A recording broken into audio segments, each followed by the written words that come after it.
وہ معصوم بچوں کی چیخوں کی آوازیں، وہ فلسطین کے معصوم لوگوں پر ظلم و ستم، آج پوری دنیا ہے اس پر خاموش۔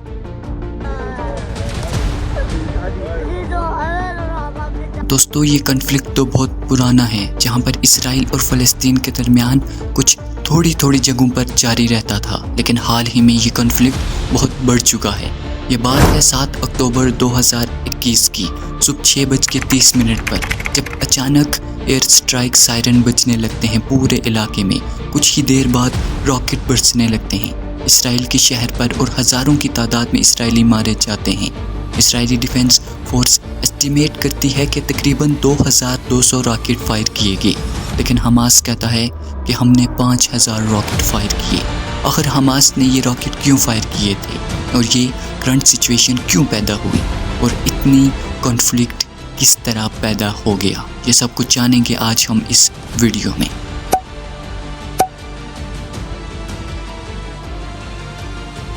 دوستو، ایسا کہا جا سکتا ہے کہ یہ کرنٹ ایشو شروع ہوا شیخ جرہ کے ٹاپک سے۔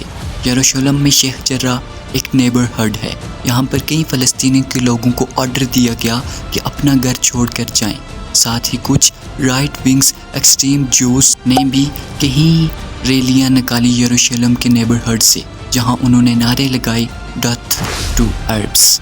جب یہ ریلیاں نکلی، جوز اور عرب مسلم کمیونٹی کے درمیان ٹینشنز بڑھی، اور یہاں پر آگ میں گھی ڈالنے کا کام کیا ایکسٹریم اسرائیلی پولیٹیشنز نے۔ انہوں نے پوری اسرائیلی قوم کو فلسطین کے خلاف کیا اور زیادہ بھڑکانا شروع کر دیا، اور کہنے لگے کہ یہ یروشلم والا شہر ہی اصل میں اسرائیل کا ہے، اور اس سے سچویشن بہت زیادہ خراب ہو گئی، جو اس ٹائم تک فلسطین میں جاری ہے۔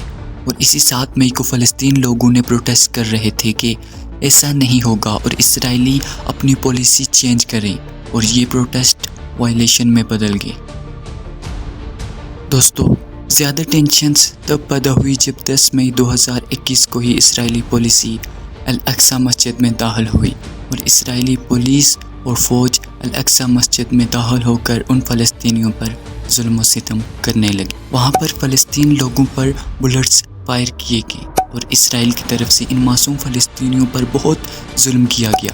یہ سب کچھ دیکھ کر حماس گروپ نے ایک الٹیمیٹ دیا کہ اسرائیلی سرکار کو یہ مسجد سے اسرائیلی پولیس کو ہٹانا ہوگا، ورنہ ہم حملہ کر دیں گے۔ حماس نے بالکل ایسا ہی کیا۔ حماس نے پھر اسرائیل پر حملہ کر دیا اور کئی راکٹ برسائے۔